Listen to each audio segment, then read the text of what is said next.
Olá a todos, todas e todes. Eu sou Adriana Bruno e é uma alegria estar aqui para conversarmos sobre metodologias ativas. O que há de novo? Este é meu grupo de pesquisa, eu sou professora da Unirio, mas também trabalho na pós-graduação da UFJF, em Educação e Políticas de Avaliação Públicas. E vamos lá. Os pontos que eu destaquei para nós discutirmos versam sobre o contexto, o tema e o tempo, conceitos e possibilidades e desdobramentos. Vamos situar então o contexto. Nós vivemos hoje o que a gente chama de cultura digital. É uma das culturas da contemporaneidade, não é a única, mas é a que tem tido grande potência nos nossos fazeres, né?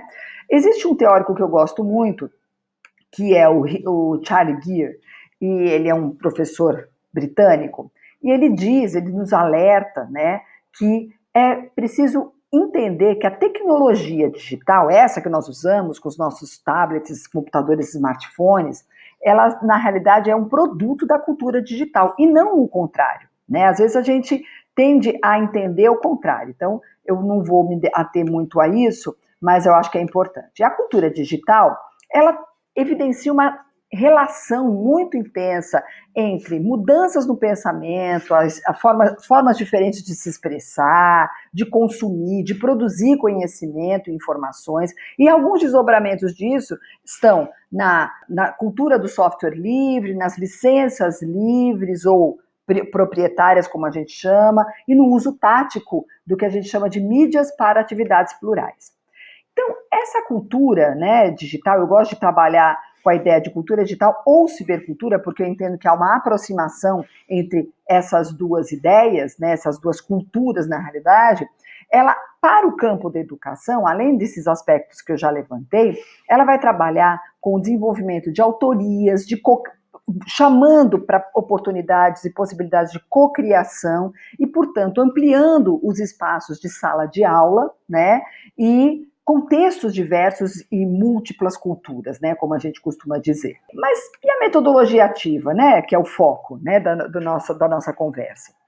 Então, a metodologia ativa, ela tem como grande foco, da forma como ela se apresenta hoje, que os estudantes estão no centro, eles são protagonistas dos processos de ensino e de aprendizagem, né? Eu vou falar um pouco disso, essa é a forma como ela é vista no momento, né, no atual momento, tá? Mas não é novo, né? Trabalhar com a ideia de metodologias ativas ou métodos ativos é algo que já está presente na nossa sociedade, principalmente no campo da educação, há bastante tempo. Desde Rousseau, né, o Emílio Jean-Jacques Rousseau, que falava sobre a experiência, a teoria com foco na experiência, né? O John Dewey, que é um teórico muito estudado por todos nós, né, no campo da educação, que ele é um ideário da escola, do escolanovismo, como a gente chama, e ele fala, né, já traz o estudante como centro dos processos de ensino-aprendizagem. O Vygotsky, que vai falar da aprendizagem social, né, a aprendizagem pela interação social. O Ausubel, que vai falar da aprendizagem significativa, e por fim o Paulo Freire, nosso grande mestre, né, nosso grande patrono da educação, que vai trazer uma perspectiva a partir do que ele chamou de autonomia, né, que ele vai falar inclusive da pedagogia da autonomia, tá? Mas, mais recentemente, a gente tem algumas outras formas, né, mas de atualizar esse conceito, que diz, a partir dos anos 80, né, surge uma estratégia didática para contrapor as metodologias tradicionais com as metodologias ativas de ensino, e em 91 já aparece o termo Active Learning, né, com muita força. Mas, e os conceitos, né, e possibilidades sobre as metodologias ativas, né, é isso que a gente vai tratar nesse momento. Alguns teóricos nos alertam, como eu já disse, que para a compreensão das metodologias ativas na literatura brasileira e no momento atual, elas são vistas como estratégias pedagógicas que focalizam, né, o aprendiz, o estudante, no foco dos processos de ensino-aprendizagem, né? E são práticas que vão tentam envolver e engajar os estudantes, tá? Para que eles assumam o protagonismo desse processo, né? E aí, a característica focal disso tudo é que o professor crie situações para que o estudante, no caso o aprendiz, tenha o papel mais ativo, né, no processo de ensino e aprendizagem, ou nos processos de ensino e aprendizagem, né? Existem outras derivações, né, das metodologias ativas, como aprendizagem ativa, que também derivam daqueles teóricos que eu já trouxe anteriormente, né, mas que tem como foco as situações em que na aprendizagem o aluno é ativo. Mas junto com essas discussões surge também alguns questionamentos, as tensões. Eu faço parte desse grupo que tensiona essa visão, né, romântica, que eu digo, das metodologias ativas, como se fosse uma grande moda, uma coisa muito atual, como a gente viu, não é, né? Mas que também mostra a redundância. Quando eu penso em aprendizagem ativa, por exemplo, os autores têm chamado a atenção que não é possível entender que o indivíduo aprenda sem ser ativo, né? Então isso já seria uma redundância, tá? O que a gente tem que entender é que os desdobramentos hoje, eles trazem novos olhares para as metodologias ativas, como a gente já está percebendo, né?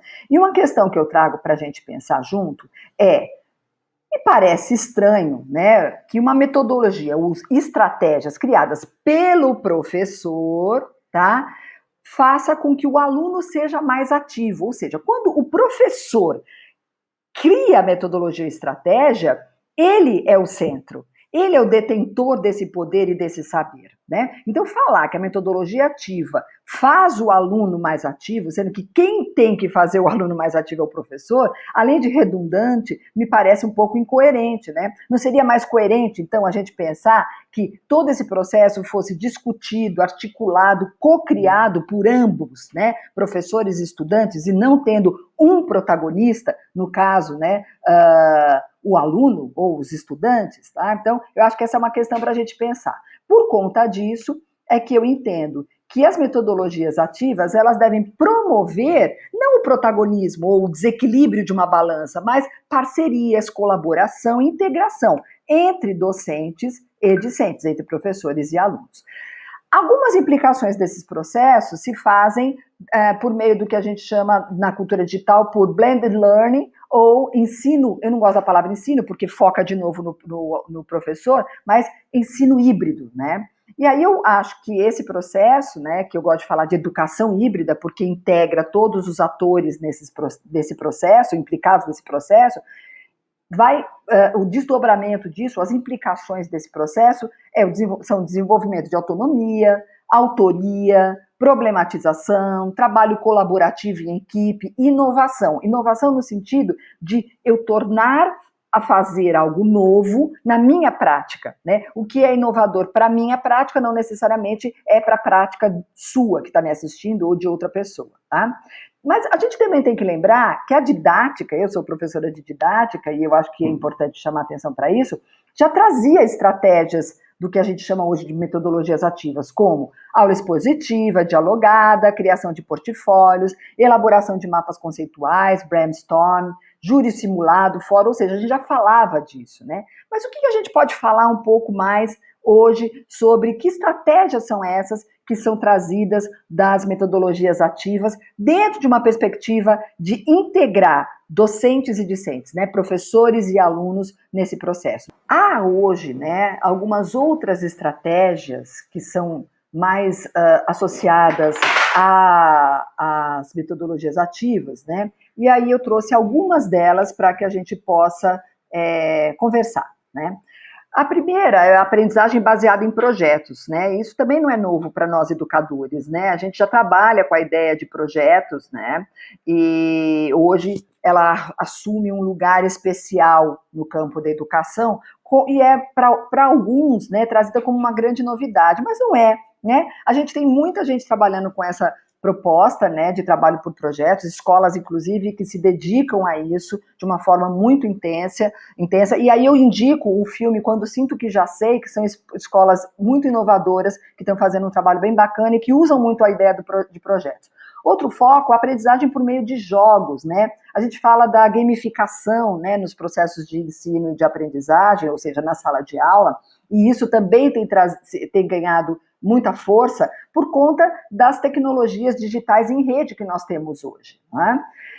Outro processo que é muito trabalhado na sala de aula também, que também está sendo associado às metodologias ativas, são os estudos de caso, discussões e soluções de caso, né? Eu apresento um problema e com os estudantes eu discuto e debato soluções possíveis para esse problema. Normalmente não há uma única solução, né? A gente abre para múltiplas possibilidades e com isso o meu aluno ele participa mais intensamente, inclusive ele pode trazer e criar seus próprios casos, né, para fazer a parceria com os docentes. Aliás, é isso que a gente recomenda.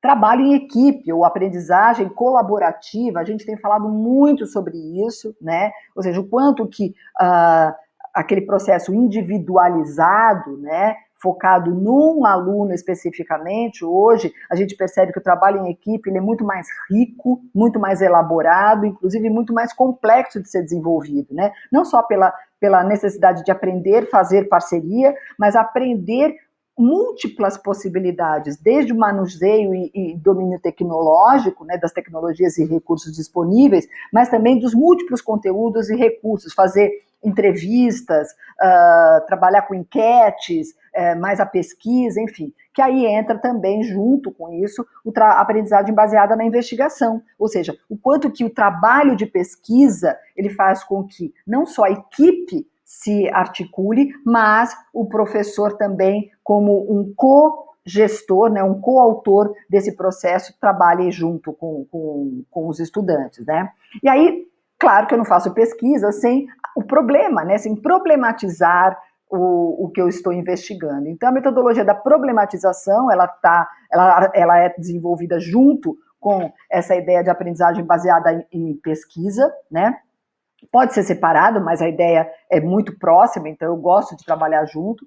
Outro trabalho bacana é a sala de aula invertida, que é quando eu, como professor, eu posso gravar áudios ou vídeos, né, para os meus estudantes, para que eles assistam em casa ou em qualquer outro lugar que estejam afins, e ao invés de eu dar uma aula teórica, eu deixo essas aulas gravadas, mas eu gosto de trabalhar a sala de aula invertida também com o aluno fazendo, com o estudante fazendo esse papel, né? Ele gravando áudios, ele gravando aulas também, e aí a gente depois debate sobre isso nos espaços de sala de aula, que é bem interessante, né? O aluno gosta muito porque ele fala que é quando ele dá pause no professor, né, na sala de aula invertida, mas o professor também pode propor que isso seja partilhado, né? Eu tenho um conceito que eu desenvolvi no meu doutorado chamado mediação partilhada, e eu vou falar exatamente sobre essa possibilidade de trabalhar a docência partilhada, né? Que é bem interessante. Estações de trabalho, ou seja, quando eu coloco os alunos para trabalhar em várias estações ou laboratórios rotacionais,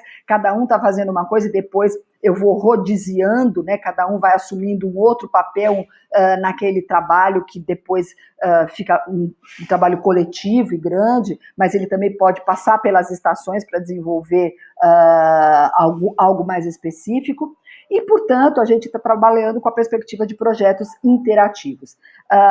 Todas essas estratégias para metodologias ativas, a gente também já desenvolvia em outros contextos, né? Então, não dá para a gente achar que é uma grande novidade, mas que hoje ela se faz muito presente na educação. Bom, por fim, é importante dizer que todo esse processo, né, do que a gente está chamando de metodologias ativas, ele vem se somar a um movimento que a gente chama de educação online, né, que ele tem sido bem divulgado e trabalhado pela professora Edmeia Santos, e ela traz isso muito fortemente nas produções dela, principalmente na tese dela, tá? Mas que vai combinar a aprendizagem presencial física com a presencial online. Eu gosto de frisar essa presença, porque a presença ela não se dá hoje só nos espaços físicos, né? Mas também nos espaços online, e a gente tem nós descobrimos isso com muita propriedade nesse momento em que estamos vivendo, né? E disso deriva também a educação híbrida, né? alguns chamam de ensino híbrido. Eu não gosto, volto a repetir, não gosto de falar de ensino híbrido, porque eu entendo que o ensino ele focaliza o professor, né? E eu acho que a educação ela trabalha de uma forma mais ampliada. Hoje, por conta dos desdobramentos que nós vivemos, né, com a educação remota, as aulas remotas, a gente também fala de ensino simultâneo, que tem sido confundido, né, com o ensino híbrido, e o ensino simultâneo tem sido confundidos. Mas, para saber mais sobre isso, eu vou deixar aí já não só as referências que eu utilizei, né, para essa apresentação, mas também vou deixar aí o meu site, que tem muito material, a Docência na Cibercultura, né, que é uma gravação que eu fiz há muito tempo, mas que pode trazer eu e um grupo, né, na realidade daquele Salto para o Futuro, né, da TV Escola, e mais recentemente sobre educação e culturas híbridas, vocês podem assistir aí o meu vídeo também. Então, muito obrigada, um prazer e até mais.